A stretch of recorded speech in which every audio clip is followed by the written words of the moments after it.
Salut tout le monde, aujourd'hui je vous parle du logiciel gratuit de montage vidéo qui s'appelle Clipchamp.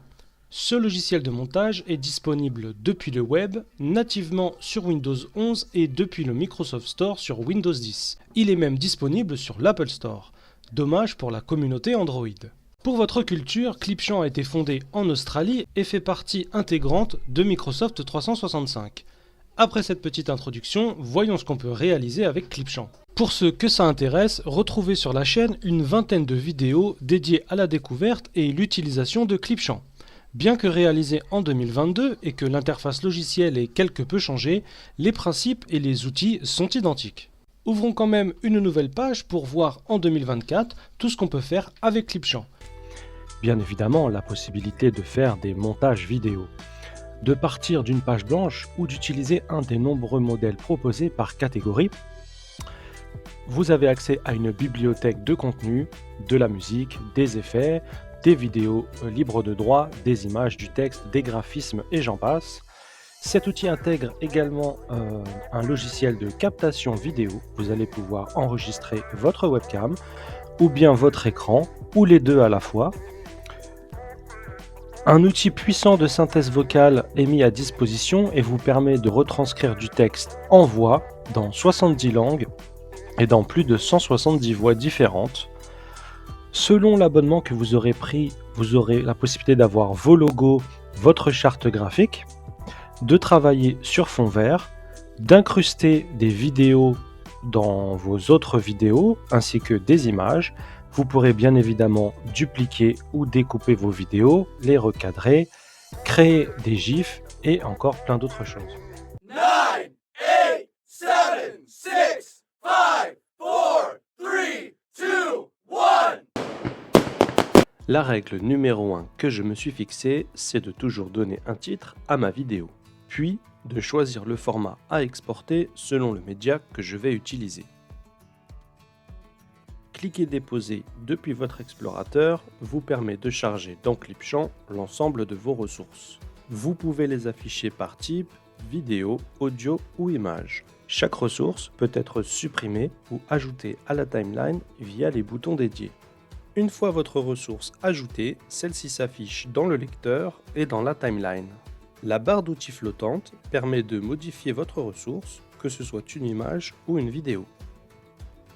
Sur la droite, le panneau des caractéristiques à appliquer sur vos ressources. Selon le type de ressource, image, texte ou vidéo, le panneau s'étend ou se réduit. La caractéristique vitesse est seulement disponible pour les audios et les vidéos. Utilisez les boutons de navigation pour avancer ou revenir en arrière par tranche de 5 secondes, ou vous rendre directement à la fin de votre séquence. Vous pouvez aussi déplacer le curseur manuellement et le positionner exactement où vous voulez. Afin d'être plus précis et efficace pendant votre montage, zoomez ou dézoomez sur la chronologie. Utilisez le zoom pour ajuster, repliez le panneau des ressources, ajuster à nouveau. Fonctionnalité très pratique pour plus de confort de travail, notamment si vous travaillez sur un écran plus petit.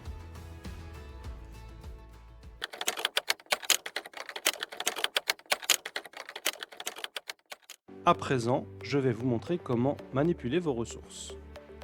Après avoir ajouté plusieurs ressources vidéo directement depuis l'onglet Vidéo stockée, il me suffit de passer la souris sur la ressource pour obtenir un aperçu. Je peux aussi consulter la résolution, les contenus similaires et ajouter la ressource. Une fois les ressources ajoutées, je les retrouve dans l'onglet Fichier. Toutes les ressources qui ont été ajoutées à la chronologie portent une coche. On remarque qu'au moins une ressource n'est pas présente dans la timeline.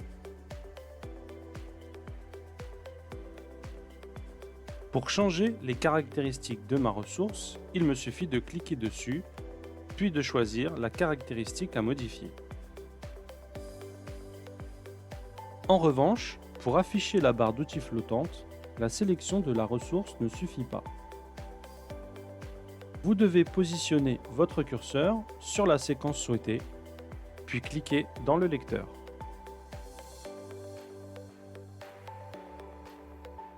Chaque ressource, qu'elle soit vidéo, audio, texte ou image, peut être déplacée sur votre chronologie.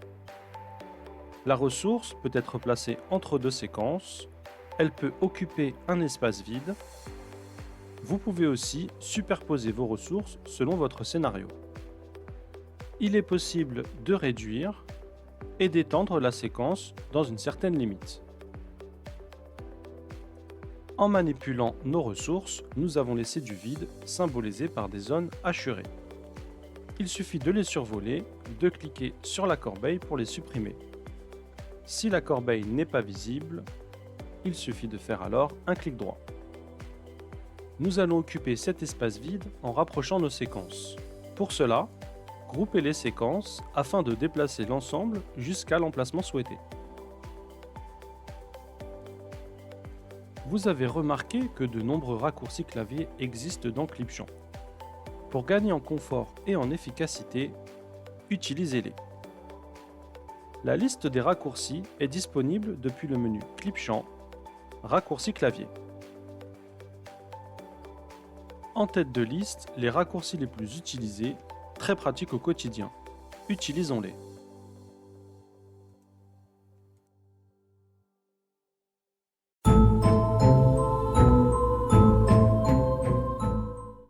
Les raccourcis clavier sont ceux habituellement utilisés dans les applications bureautiques. Pour supprimer une ressource, appuyez simplement sur la touche Supprimer de votre clavier. Pour annuler la suppression ou la dernière action réalisée, utilisez les commandes CTRL et Z. Vous pouvez copier-coller votre séquence à l'aide des commandes CTRL-C, CTRL-V. Toutefois, je vous recommande d'utiliser la commande CTRL-D pour dupliquer votre séquence. Maintenez la touche CTRL et faites défiler votre souris vers le haut afin d'agrandir les intervalles de temps et mieux ajuster votre montage. A l'inverse, faites défiler votre molette vers le bas pour dézoomer. Pas de bon montage sans une bonne découpe. Utilisez la touche S pour couper la séquence à l'endroit du curseur. Pour déplacer un ensemble de ressources, sélectionnez-les par clic et glisser, puis utilisez la commande CTRL-G. A l'inverse, pour les dissocier, sélectionnez le groupe, puis faites CTRL-SHIFT-G. Si vous préférez les chemins plus longs plutôt que les raccourcis, utilisez les boutons dédiés dans l'interface.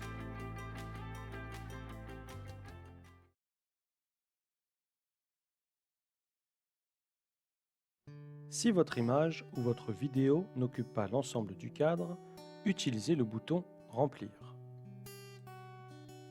Pour recadrer ou découper votre image, utilisez le bouton Recadrer. Puis, faites glisser les poignets selon la taille souhaitée. Validez, puis ajustez une première fois, et enfin, Remplir. Si votre image n'est pas dans le sens souhaité, utilisez le bouton Pivoter. Pour changer l'angle de prise de vue, utilisez le bouton Retourner. Même principe avec une séquence vidéo.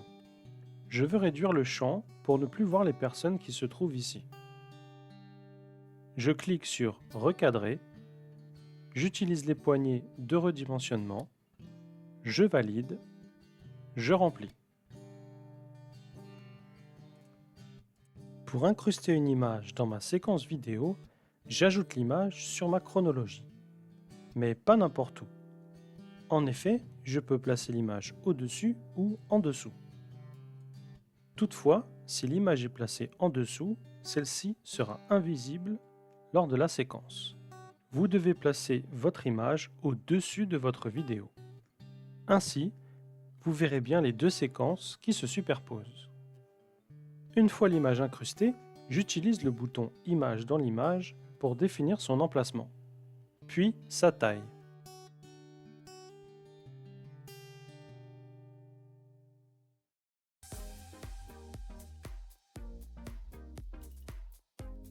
Le panneau des caractéristiques permet de modifier l'aspect de vos ressources, qu'elles soient audio, image ou vidéo.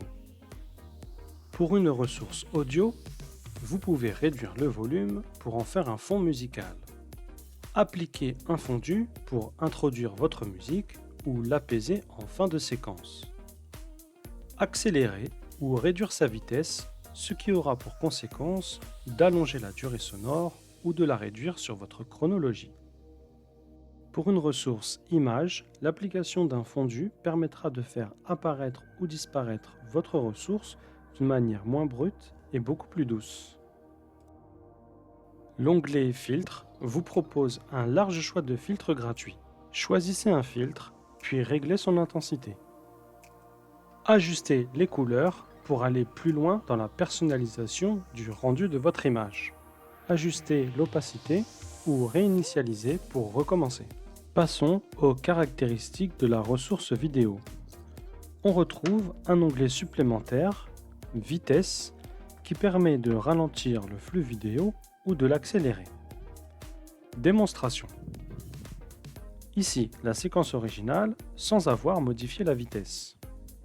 À présent, la séquence originale divisée en deux avec une partie au ralenti et une autre accélérée. La dernière caractéristique applicable à vos ressources, ou plutôt entre vos ressources, c'est les transitions. Passez la souris entre les ressources pour afficher l'onglet, puis choisir la transition souhaitée. Répétez l'opération. Voyons à présent le résultat. Cela vous permettra de donner un impact visuel à vos créations en complément des fondus.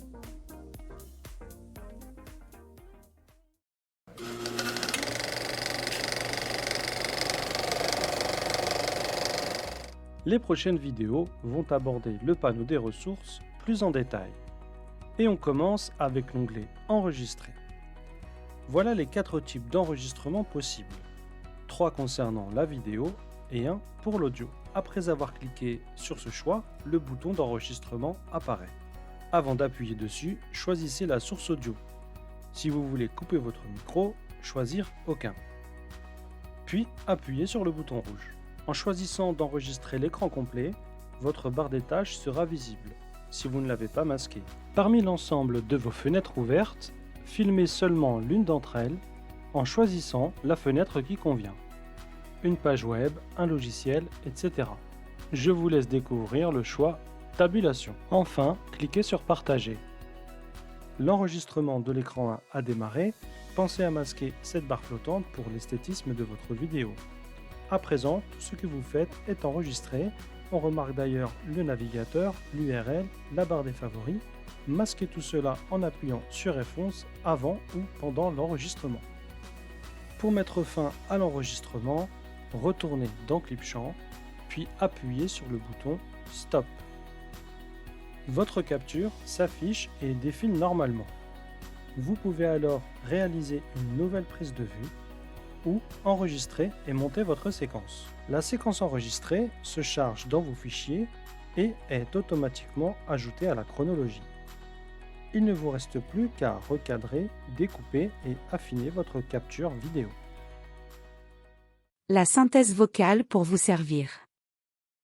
À présent, enregistrons une synthèse vocale, pratique pour remplacer une voix humaine si toutes les conditions ne sont pas remplies pour un bon enregistrement. Rédigez votre texte, puis choisissez parmi plus de 70 langues, puis une voix masculine ou féminine. Certains types de voix permettent également d'en modifier le style pour un effet moins monotone. Ajustez la vitesse. Enfin, la tonalité pour exploiter la même voix avec différents effets. Écoutons un exemple. Bienvenue dans cette Avec formation une voix à l'outil féminine. Clipchamp.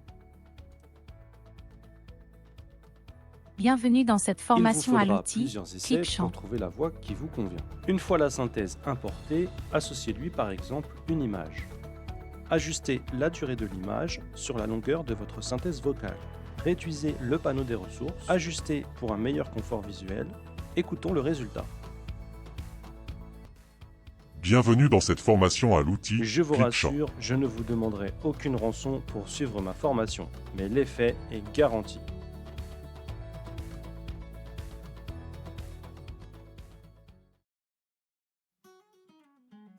L'onglet Musique et effets vous permet d'insérer dans votre montage un large choix de ressources audio et d'effets classés par catégorie.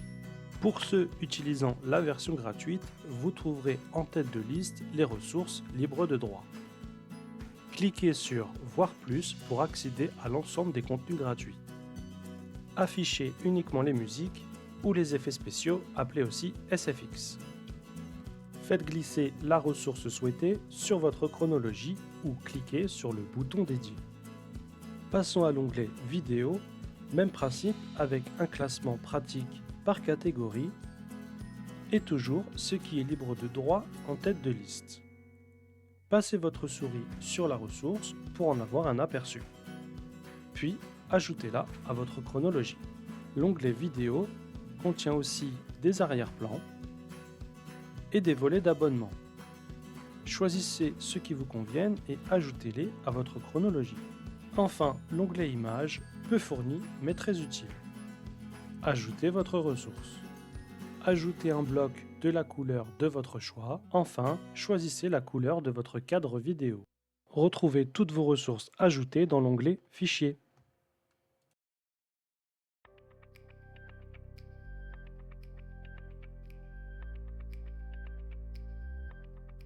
Il y a de nombreuses possibilités d'insérer du texte dans votre montage. La rubrique Titre avec plusieurs effets de titre pour lancer votre séquence. Du texte animé sur 2 lignes pour un effet d'entrée ou de transition différent. L'insertion de texte de type légende pour commenter, animer et séquencer votre montage. Du texte interactif pour rendre plus vivant votre séquence, tels que des citations, notations et minuteurs. Enfin, des séquences plus habillées dans lesquelles vous pouvez insérer des logos ou une image. Ajoutons un titre à notre séquence. Plaçons le curseur sur la ressource. Afin d'accéder aux onglets du panneau des caractéristiques, modifiez le texte et la police. Donnez des couleurs à votre titre en modifiant la couleur du texte ainsi que la couleur d'arrière-plan. Utilisez l'onglet Transformer pour ajuster la taille de votre texte.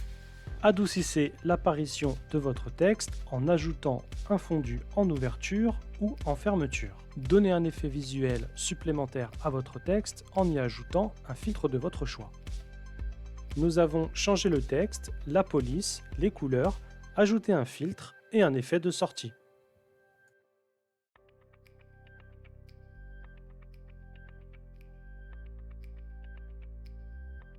Même principe avec du texte sur 2 lignes. Pour ce type de texte, il est possible de changer sa position et aussi d'appliquer un filtre si vous préférez une autre animation d'entrée tout en conservant l'aspect visuel global. On continue avec le texte de type légende dont vous allez pouvoir modifier la taille directement depuis le lecteur grâce au poignet de redimensionnement sans avoir à passer par l'onglet Transformation.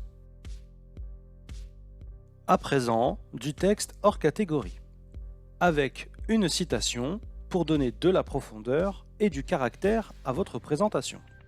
On termine avec une intro funky possédant un large espace de texte et la possibilité, depuis l'onglet Logo, d'ajouter une image, dans le cas contraire, de supprimer la zone dédiée à celle-ci. Après avoir habillé mes effets de texte avec des images, voici le résultat.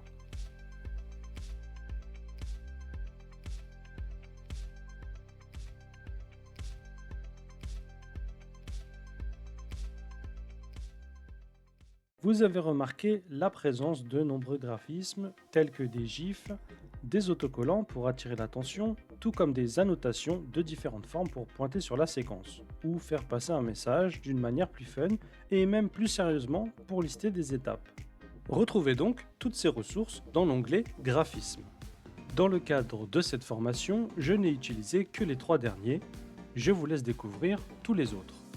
Les plus fun sont évidemment les gifs et les autocollants.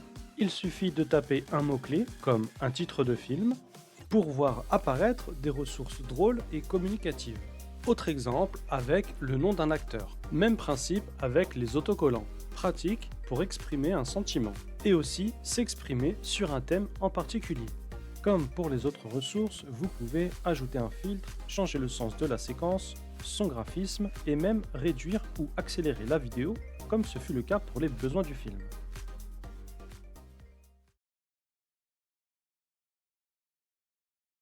Le titre de cette vidéo annonce par ailleurs la fin de cette formation. Notre montage est terminé, nous allons l'exporter au format vidéo. Voici le premier message bienveillant que vous pouvez avoir affiché. On vous avertit qu'il y a un ou des espaces vides entre vos séquences. On remarque alors entre les deux séquences une corbeille symbolisée par une zone hachurée. Cliquez pour supprimer. Autre situation, pour cette zone vide située entre la dernière séquence et du texte. Attention ici, vous avez bien supprimé du vide, mais pas celui situé entre les deux séquences. Un dernier exemple de zone vide plus difficile à identifier. Ici, nous avons l'impression que toutes nos séquences sont bien les unes à côté des autres. Vous remarquerez qu'il n'y a aucune transition, ce qui ajoute un risque supplémentaire d'avoir des zones vides. En voici un bon exemple. Je déroule la séquence. Pas de vide apparent lors de la lecture. Pourtant, il y a bien un vide, difficilement détectable par l'œil en vitesse de lecture. Le meilleur moyen donc pour situer une zone vide à supprimer est de zoomer sur votre chronologie. Ce n'est qu'en zoomant et en se déplaçant sur la chronologie que je peux apercevoir l'espace entre deux séquences. Cette zone vide est si petite qu'elle n'est pas symbolisée par une zone hachurée. Faites alors un clic droit et supprimez l'espace vide. Pour vous assurer que vous avez supprimé tous les espaces vides, exportez à nouveau. Pas de message bloquant, il ne vous reste plus qu'à choisir le format de sortie.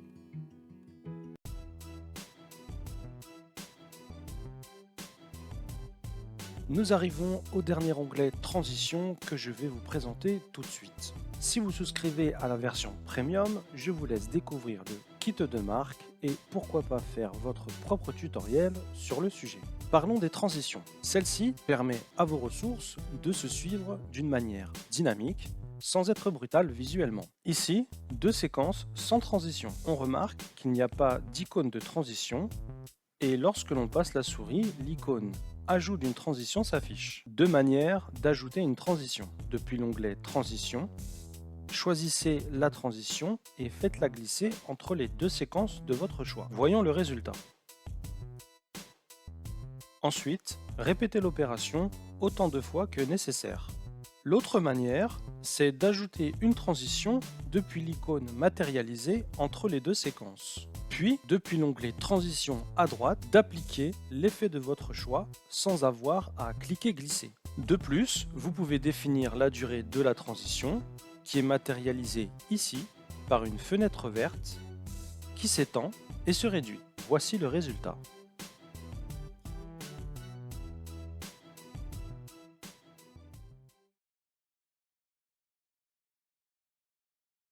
Le titre de cette vidéo annonce par ailleurs la fin de cette formation. Notre montage est terminé, nous allons l'exporter au format vidéo. Voici le premier message bienveillant que vous pouvez avoir affiché. On vous avertit qu'il y a un ou des espaces vides entre vos séquences. On remarque alors entre les deux séquences une corbeille symbolisée par une zone hachurée. Cliquez pour supprimer.